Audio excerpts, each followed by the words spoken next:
Hello guys, in this quick video I'm going to show you how to get better updates on your iPhone. Here's how to do it. If I go to my settings, go to general and go to software updates, you can see that I don't have option to get better updates. If you want to get better updates, this is what you have to do.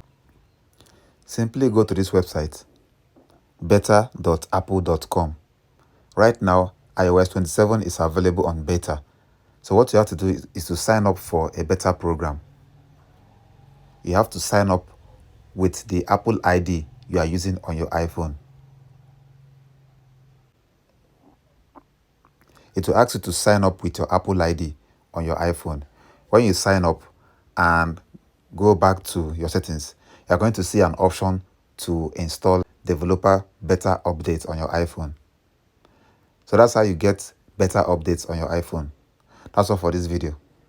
See you guys in the next one.